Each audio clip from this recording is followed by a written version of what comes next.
Saludos nuevamente. Pido una disculpa por haber cerrado abruptamente el episodio 32. Me di cuenta que estaba pasado de minutos y le di clic. Se apagó.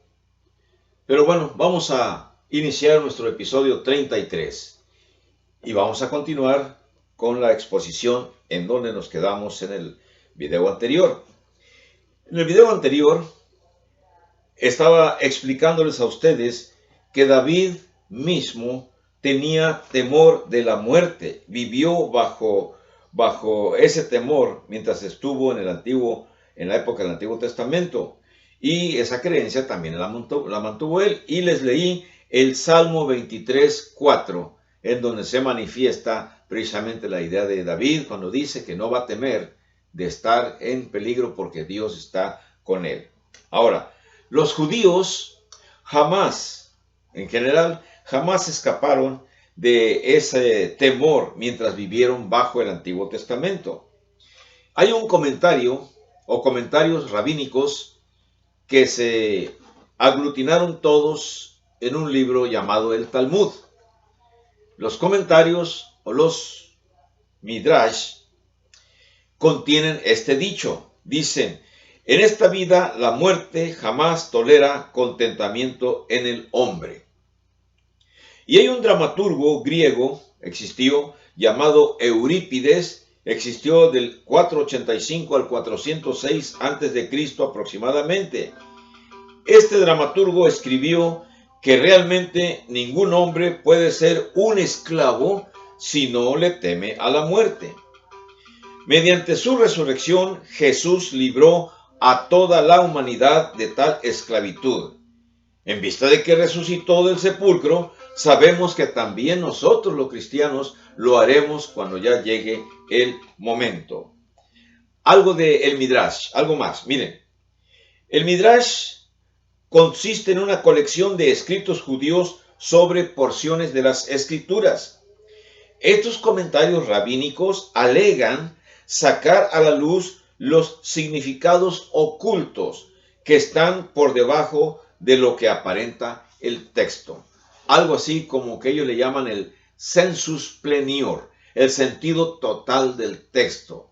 Y bueno, alegan que la Torá o la ley contiene algunas cosas que necesitan se interpretan con mayor profundidad.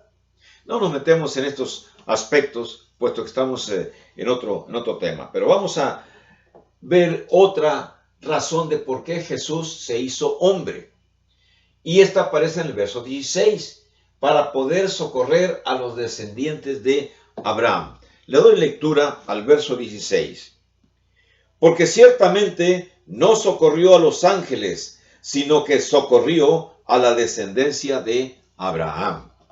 Vamos a ver lo que significa. Miren, la frase no socorrió a los ángeles es literalmente que no se sujeta de los ángeles.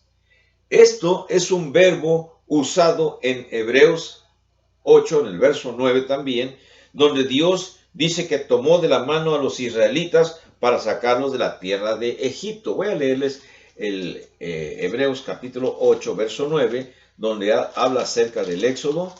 Verso 9 dice, no como el pacto que hice con sus padres el día que los tomé de la mano para sacarlos de la tierra de Egipto, porque ellos no permanecieron en mi pacto y yo me desentendí de ellos, dice el Señor. La frase, los tomé de la mano, no significa que Dios pidió ayuda a los judíos en Egipto, sino que los tomó de la mano para ayudarlos. Entonces, para socorrer, es el mismo verbo que se usa en Hebreos capítulo 2, verso 16, cuando habla acercamente de que no socorrió a los ángeles, no los tomó de la mano. Bien, una vez dada esta explicación sencilla, continuamos. Miren, un autor llamado Richard Francis, él presentó la idea correcta en su traducción, porque cuando él dice que ciertamente no es a los ángeles a quienes continuamente les está extendiendo la mano, sino a los descendientes de Abraham. Y aquí vamos a mirar algo curioso, algo importante más bien para toda la humanidad casi. ¿De qué se sujetó Jesús? ¿O cómo nos agarró Jesús? Jesús se agarró de nuestra naturaleza humana y la hizo suya, la hizo su naturaleza. Por esa razón, el señor Philip Ed Cumbe consideró que el presente es un texto de mucho peso acerca de la encarnación de Cristo. El verso 16 es un texto que le da mucha validez a la idea de la encarnación de Cristo. Ahora, Jesús vivió como hombre con el fin de ayudar a los hombres, que aquí se les llama la descendencia de Abraham. Pero se le llama a todos los hombres, y ahorita voy a explicar por qué.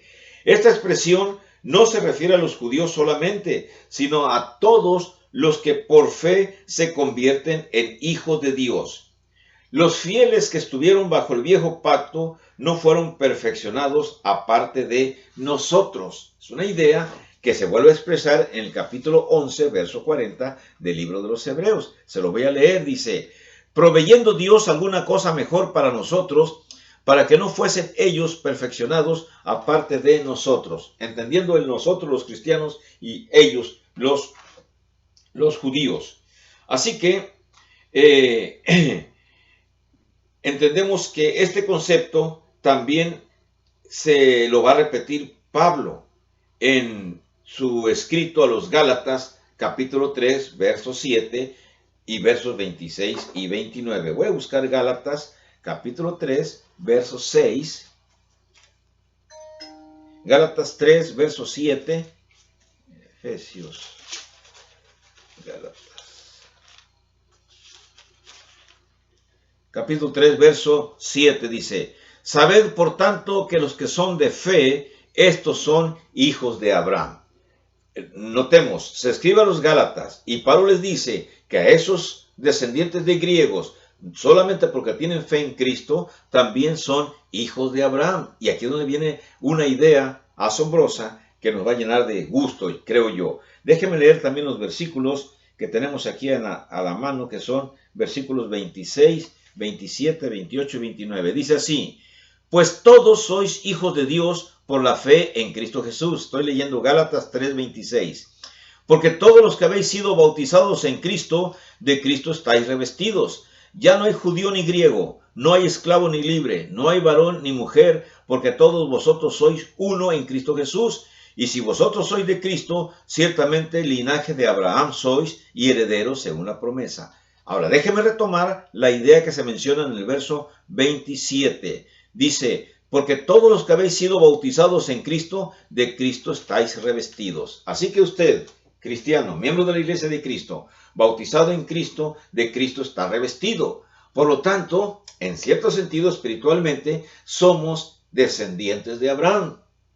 Ahora bien, si los cristianos somos descendientes de Abraham, los judíos son descendientes de Abraham, literalmente, y los árabes son descendientes de Abraham por la cuestión de Ismael, el hijo de Abraham, que nació de aquella sirvienta egipcia, Agar, cuando Sara le dijo que tuviera relaciones con ella y que el hijo que naciera Sara lo iba a adoptar, pero después por la soberbia de aquella muchacha le pidió a Abraham que lo despidiera. Pero los ismaelitas, los árabes, son descendientes de Abraham. Entonces, y de hecho, los árabes respetan a Abraham como su padre. Entonces, fíjense la idea. Si los árabes respetan a Abraham como su padre, si los judíos respetan a Abraham como su padre, y si los cristianos respetamos a Abraham como nuestro padre espiritual por la fe que tenemos en Cristo Jesús, entonces podríamos, si realmente las autoridades árabes, judaicas y cristianas quisieran, podríamos detener ese odio que existe entre estos tres grandes grupos de gente que existen en el planeta. Es una idea muy buena. Tres grandes grupos: los árabes, o los adoradores de Alá, los judíos y los cristianos, hermanados porque todos somos hijos de Abraham, por distintas áreas, pero somos hijos de Abraham.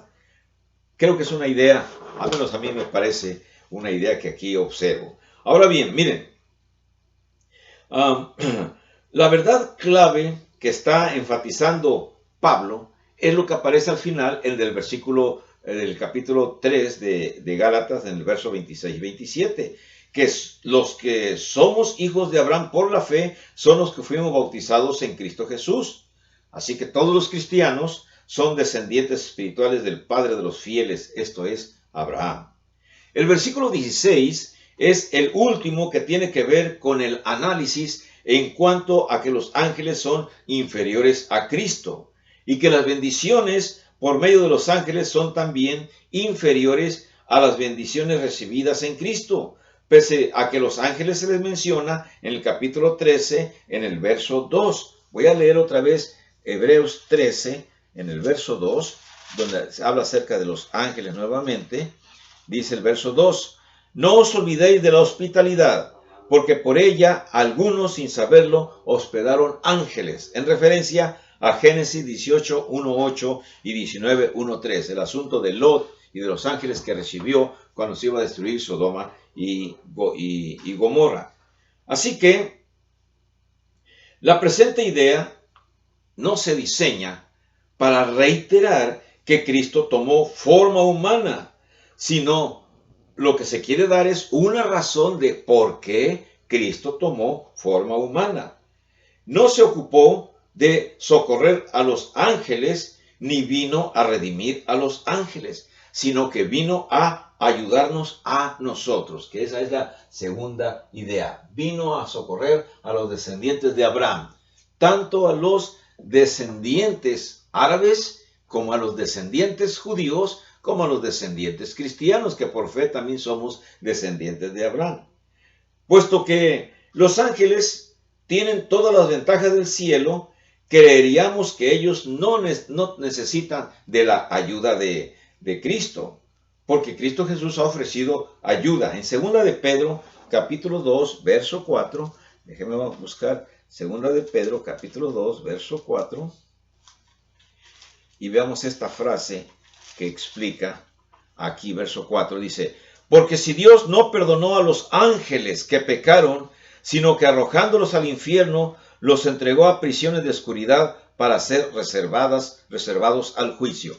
En el caso de los ángeles pecan y son lanzados fuera de la presencia de Dios. En el caso de los humanos, pecamos y tenemos la oportunidad, la ventaja de que Cristo viene a rescatarnos precisamente estando ya en las garras de Satanás. Entonces Cristo no viene a rescatar a los ángeles pecaron con plena conciencia. Los humanos pecamos no con la total conciencia, fuimos engañados, vamos a decir de esa manera. Así que los ángeles que pecaron tienen que haberlo hecho con pleno conocimiento de lo que estaban haciendo, mientras que el ser humano fue engañado por Satanás. Cuando Satanás nos engaña diciéndonos que el pecado es agradable. ¿O acaso no se le engaña al muchachito cuando le dice, mira, ya puedes ir a visitar prostitutas porque ya tienes 14 años? Vas a ver que eso es bueno. No es bueno. O cuando se le engaña al joven, a la jovencita, a su edad temprana, y mira, prueba esta copa de alcohol, te vas a sentir más alegre. Es bueno. No es bueno. Son engaños.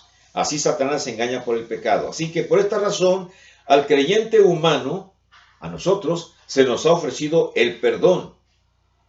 Si hubiera sido un ángel, entonces Jesús podría haber ayudado a los ángeles, serían sus hermanos. Sin embargo, puesto que es a los hombres a quien ayudó, no pudo haber sido un ángel. Los ángeles son servidores de Cristo.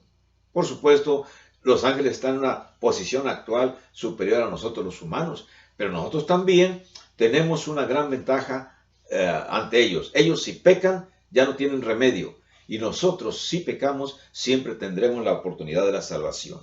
Otro tercer motivo del por cual Cristo Jesús se hizo hombre, vino para que Él pudiera ser nuestro misericordioso y fiel sumo sacerdote, según los versículos 17 y 18. Voy a leer 17 y 18. Dice así, por lo cual Debía ser en todo semejante a sus hermanos, para venir a ser misericordioso y fiel sumo sacerdote en lo que a Dios se refiere, para expiar los pecados del pueblo. Pues en cuanto él mismo padeció siendo tentado, es poderoso para socorrer a los que son tentados. Miren bien, esos son los últimos versículos del capítulo. Para que Cristo pudiera ayudar a los descendientes de Abraham, debía de ser semejante a nosotros. El versículo 17 dice que se hizo como nosotros en todo sentido. Sufrió en todas las formas, así como nosotros. Es más, el capítulo 4 de Hebreos, verso 14, reafirma la idea. Por tanto, dice el verso 14, teniendo un gran sumo sacerdote que traspasó los cielos, Jesús, el Hijo de Dios, retengamos nuestra profesión. Tenemos un gran sumo sacerdote que traspasó los cielos. Considere, no, y el verso 15 no se lo leí, se lo voy a leer también, dice así el 15, porque no tenemos un sumo sacerdote que no pueda compadecerse de nuestras debilidades, sino uno que fue tentado en todo según nuestra semejanza, pero sin pecado. Entonces, ¿creerá usted que Cristo Jesús fue tentado en todo? ¿Tuvo la tentación de emborracharse? Tuvo la tentación de emborracharse. ¿Tuvo la tentación de tener relaciones sexuales sin estar casado? Debió de haber tenido la tentación.